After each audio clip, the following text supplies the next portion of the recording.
Briefly, I want to touch on the Jonathan Price shooting, gentleman that got shot in Texas.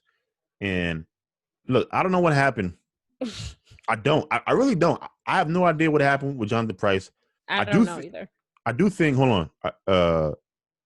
I was no, because there was information that was released on ABC News that I'm going to read for people out there because social media is the worst place to get information. Oh yeah, don't. Now, this is not body cam footage. This is an affidavit of what they said was on the footage. Yeah. I don't know why they just won't release the footage, but whatever. So, just reading the information. It says, the entire interaction between Texas police officer Sean Lucas and the 31-year-old black man he shot and killed Saturday was captured in police body camera footage, according to the arrest affidavit released by investigators Wednesday. Lucas, who is white, the police officer, he's facing murder charges following the incident at a gas station in Wolf City. The investigation is being handled by the Texas Rangers. So, Lucas, 22. 22, number one. Let's stop right there. I'm 26. I can't imagine having a gun. Listen. We can do a whole nother episode about everything that is wrong with the police system in this country. We could do a whole nother episode about that, and we should. So, and by the way, I'm not saying that 22 is necessarily a bad age, because but put like this, I don't want to make police another industry where we require a degree to be a police officer. I don't think that you need it. I don't think that a degree is required. I mean, that would be helpful, but I definitely think that the police, like the amount of time that you spend in the police academy should definitely be longer. Because what is it, like 6 weeks?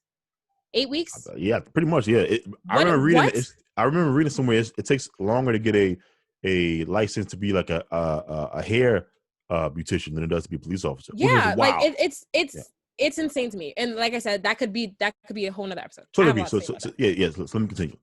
Lucas, 22, responded to a domestic dispute call at the gas station's convenience store around 8:24 p.m. Saturday, according to the affidavit.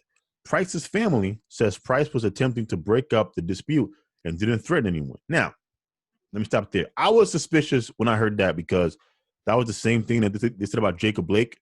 Kind of learn what happened to Jacob Blake. Did you learn what happened to Jacob Blake? Yes. Mm-hmm. Okay, so you know that the real reason why the police were called. Mm-hmm. Okay, fair enough. So immediately I'm suspicious because everyone tries to frame themselves in the best possible light. No shade, but that's what we all do. But they're saying that this is all on body cam footage. So based on the body cam footage, which has not been released to the public, the affidavit says that when Lucas arrived at the scene, remember, Lucas is the white police officer, Price greeted him and came, quote, very close to Officer Lucas, asking, "You doing good?" end quote, multiple times while extending his hand in a handshake gesture. Mm-hmm. Price apologized for broken glass on the ground and stated someone had tried to wrap me up, the affidavit said. So Price told the white police officer that there was broken glass on the ground and he was sorry because someone tried to wrap him up. Yep. Okay. Lucas told investigators that he thought that Price was intoxicated and attempted to detain Price. But Price allegedly stated, "I can't be detained," the affidavit said. So the police officer is saying that he thought Price was high or drunk, tried to detain him, arrest him, but Price told him, "I can't be detained." Yep. It's very weird framing. So I'm interested to see if he says those exact words on the body cam, which was released to us at some point, I assume. The officer then tried to detain Price, quote, by grabbing his arm and using verbal commands, end quote, but was unsuccessful, the affidavit said. I believe that. Once again, the affidavit is describing what's on the camera. Yep. He then produced his taser, according to the affidavit. Lucas warned Price to comply or he would use his taser. And when Price walked away, the officer fired the taser, the affidavit said. While being tased, Price walked toward Lucas and tried to reach for the weapon, at which point the officer took out his service weapon and fired 4 times, according to the affidavit. Price died later that night at the hospital. The affidavit concluded that the officer, quote, did then and there intentionally and knowingly cause the death of Price by discharging a firearm, end quote. Now, that is what we know at this exact moment about that shooting. I don't think it is clear, based on what the information is that was released to us, that this is a case of, I'm not going to say that. I would like more information. Initially, yes, I would like to see the body cam footage. I wouldn't need any more information if they just released the body cam footage. Then we'll be able to tell for ourselves. But and I don't really know, like, what's the point of releasing the affidavit first? Just like you said before, just release the footage. If that's what you're saying, is on the footage, then just release footage. You know what I mean? I know why you released the affidavit first. Video footage is not the end all be all. So, for example, if you release the affidavit, you've already kind of framed my mind, right? So I'm not going into the video objective, getting my own opinion. Even if I try as much as possible to be objective, Shannon, I can't, because in the back of my mind, I'm going to remember reading this ABC News article, and so the framing is kind of already what it is. So when I see Price's hand, I'm going to think he was reaching for the taser. I just don't understand. You see a lot. I've seen a lot of videos about with police attempting to detain white people, and I just feel like a lot more is done. I just feel like it's dragged out a lot longer, and it doesn't end in a shooting. You know what I mean? Have you seen any of the video? Like, I saw a video once of this white man who kept like walking toward a police officer, and the police officer was just like backing up. Like, did you see that video? And I'm just like, I just don't understand really, like, what I just don't understand why it always has to end in an obsessive use of force for one specific kind of person than when it's another person. So here's what I will say. I think anecdotal evidence is the worst piece of evidence you can make an assumption on, because it is innately biased. It's anecdotal. Because, the stats show that, more white people are killed by police than black people are. Now, there are more white people in the country, so you would expect that to happen. But still, that does show that, quite a few number of white people are shot by police. So, my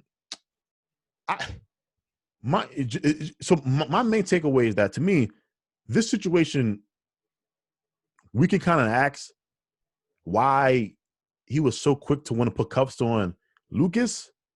On Price. Was Price intoxicated? Maybe that's something we might see on the body cam footage. Was he in fact intoxicated? I think one of the things we forget is that police officers and civilians come into contact usually under the worst circumstances. So I'm not going to be in contact with a police officer usually unless I'm a victim or a perpetrator. So police don't ever meet Jabia on objective grounds. I've had 3 interactions with police.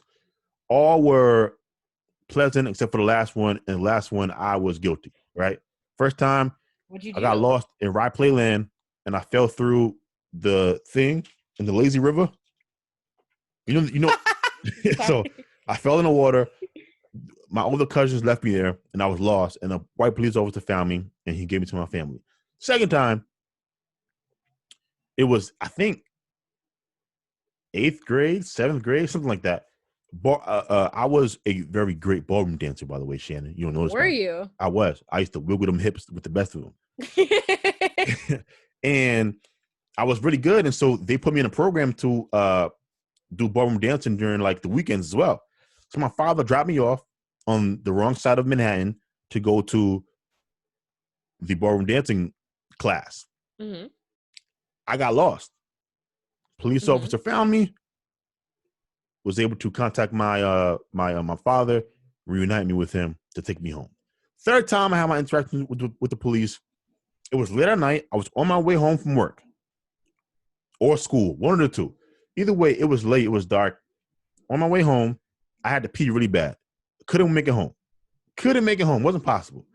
So I did what any grown man would do. I went inside of a park where it was away from people so I could pull down my pants and take a piss. Shannon, I had just finished peeing. If you don't live in New York City, I don't know if it's the same way at every location. In New York City, it's illegal to be in the park after sun goes down. Mm-hmm. So I just finished peeing, Shannon. Out of nowhere, it seemed to me. I didn't see this police van. It must have the lights off, just like looking for people. Mm. Immediately, lights come on. They pull. I didn't know a van could move that fast. Pull up on me, like 4 or 5 cops get out. That's very excessive. For what? I know for what. They were looking to take me in for drug possession, gun possession, whatever it was, because they came. They said, hey, what are you doing? I'm like, now, I put my hands up immediately. Before they got out the car, Shannon, Jabia, hey, now, I was saying, no, sir, yes, sir. I said, no, I was taking the piss. I couldn't make it to the house. I'm sorry, sir. He had a flashlight. He was, looking down on the ground. Got any drugs, any weapons? I said, no, sir. I got my wallet in my back pocket. I got my phone in my front pocket. You can go ahead and check it out. They patted me, and he let me go. Now, he could have given me a ticket because technically what I did was illegal. But he let me go. So I didn't have a bad experience, but that was the first time I saw the excessiveness of an encounter. Meaning, for a second, Shannon, I did have an urge to run. Mm-hmm. Right? So, like, when you think, well, why do these people run? I always have to remember that I did also have that urge. Like, I was just scared. You peeing, you see the police van. I just, the fight or flight thing kicks in, and I thought about running. The only reason I didn't run is I didn't think I'd get far. Mm-hmm. They're in a van. I'm on foot. That was back when I had my back problem. So, where am I running to? If anything, I'll jump a fence, get a back spasm, fall on the ground. Mm-hmm. Now I'm going to jail. I run. They think I'm a threat. They shoot me. So my main thing was just freeze. But I was afraid. Like you said, it was 6 cops out of a van pulling up on me because I'm peeing. Like, these are the things that we do have to have a conversation about police and police culture, because, see, I don't think police violence is – this is going to be controversial. I don't think it is as bad of an issue as we have been led to believe, for this main reason. When I look at the stats, not the anecdotal evidence, the stats, the number of 14 black people unarmed were killed by police last year. Mm-hmm. You would think it was around 100 or 200 people. It's only 14. Now, that's unarmed and shot. So George Floyd, it wouldn't be in those stats. So if you want to say, well, it's misleading number, sure, I'm sure it is. Highest it probably is what, 20, 30? That many of us are not being killed by police that I think it is this humongous issue that we should be focused on. For example, more so than community violence, right? Like, young black males are the only demographic in the country where homicide is our leading cause of death. It's just us. It ain't Hispanics, it ain't Asians, it ain't whites. It's just us. And so I think that is a much bigger problem than police brutality. That said, I think policing still needs to be critiqued. But I'm not sure if the problem is innately a racial one. I think police officers rough up white people all the time, and we will get farther if we critique police culture from a neutral playing ground. You don't look convinced. I'm just saying. I just want everyone to know that this is Jabia's opinion, not mine. It is. It's mine. It's not my opinion. I think that there is large systemic racism problems that need to be addressed, and I think that the police system. But like what though? Overhauled entirely. No, so be specific. What about policing do you think is systemically racist about policing in and of itself? I just think that as a whole, the system has a lot of issues, and there have been a lot of things that have come out. I don't know if you. Shannon, I'm not gonna let you escape with that. You need to give me specifics. What specifically about policing do you think is systemically racist in the way that they police? Don't put me on the spot like this. Wait, no. I have my arguments. I know this. I just am put on the spot. All right, fair enough. Yes. We'll do the deep dive conversation to like a Monday conversation. Totally agree. Okay, yes. Go ahead. Finish your main point. My bad. What was I saying? You were saying that you do believe that there is systemic racism. Sorry. I was saying that I do think that the police system needs to be looked into, and I think there needs to be overhaul of the system as a whole. That's what I just think that.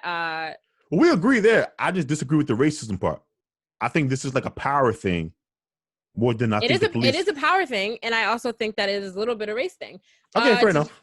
Yes. Did you read that article about that recording that came out when the two cops were? See, this is why I said I need to come back to it, because I have to remember the story correctly. When the two cops were caught on, their audio was caught, and one of them was saying that they want to kill all the niggers or whatever. Did you not hear about that? No, okay. I didn't hear about that. That was a story. Yeah. That was a story. But then if you have people like that, you have to assume that he's not the only person that thinks like that. So when you have people that think like that, that work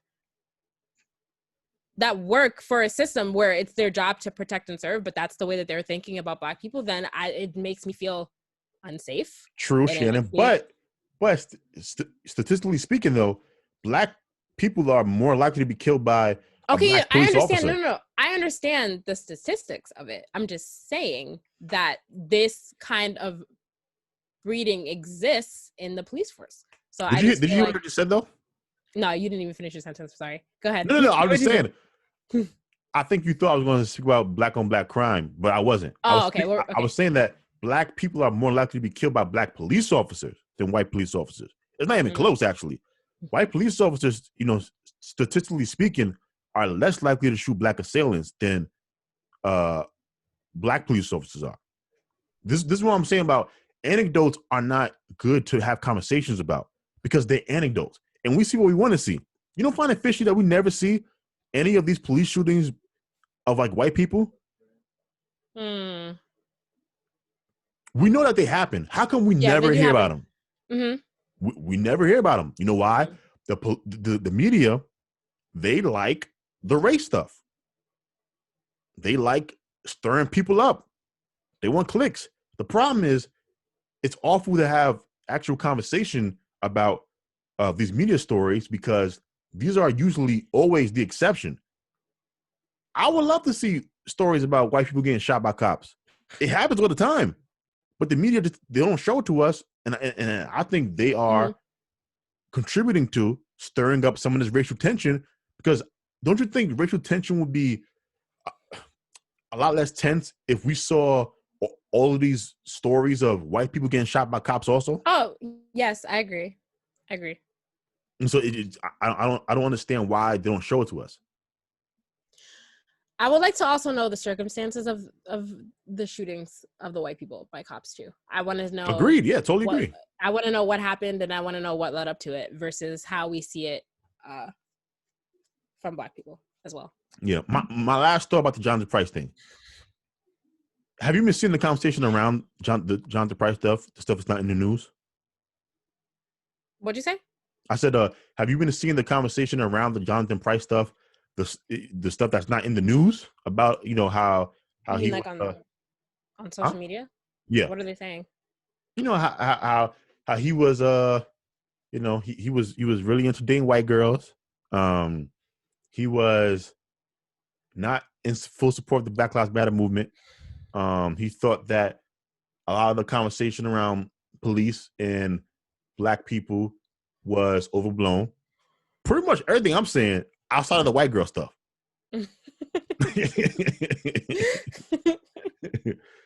So people have been using that, saying that we shouldn't be rallying around Jonathan Price because of his beliefs. And I wanted to know your thoughts on that before I give my opinion. What does his beliefs? I mean, why? What does that have to do? If he was killed unjustly, then what does that have to do? What is? See, I'm glad me and you agree, Shannon. You're a sane person, which is why you're struggling seeing the correlation. These people are insane, but But here's what I'm going to. If you truly believe, I don't believe this, but if you believe this, if you believe that the police are a racist organization hunting Black people, I mean, that's what they were built to do when they started. I'm just going to say that now. That the first police officers were slave patrols. I know. But I'm just saying, I don't believe today that the police are hunting black people. I don't believe that. But some of you do. If you know, the Black Lives Matter people, you know, the super woke, y'all believe that. If you do believe that, the beliefs and the way a victim lived his or her life should have no impact on whether you rally around that person. I'm gonna repeat. If you believe that the police are hunting black people and you have a case in which there's evidence to suggest that this black person's life was taken unjustly, their political opinions, the way they lived their life, who they dated, if they have not done anything criminal. Yeah, it's a little ridiculous, and it is ridiculous. It's reaching, really. Not only that, you then begin to kind of delegitimize your own movement, because now people look at you like, well, is it really about the police violence or is it something else? Because you seem to care a lot about how this guy was living, right? Like, if you're anti-police brutality, you have to be anti-police brutality regardless of the circumstances. Lawyers defend people who are guilty, but the police overstep their boundaries, right? If I got caught on camera robbing a bank, you know, slapped a white woman in the face on my way out the door, the police are chasing me, right? And they catch me and they beat the hell out of me, I'm still a victim of police brutality. Once I'm caught by the police, they're supposed to cuff me, put me in their car, bring me in so I can stand trial. They do not get to exact their own personal justice on me, you know, because I slapped somebody or I made them run, you know, 2-3 miles. That's not their job. They don't dispense justice. They simply arrest people. And so I want to make this point because I see a lot of you people out there, my people, making this mistake where you're looking for victims that fit your narrative. Once you go down that road, you might end up in a place you don't want to be in. And that's kind of just my thoughts that I want to give for people like that. I mean, you're not wrong. You're not wrong. I'm not gonna. Yeah, as I want to say,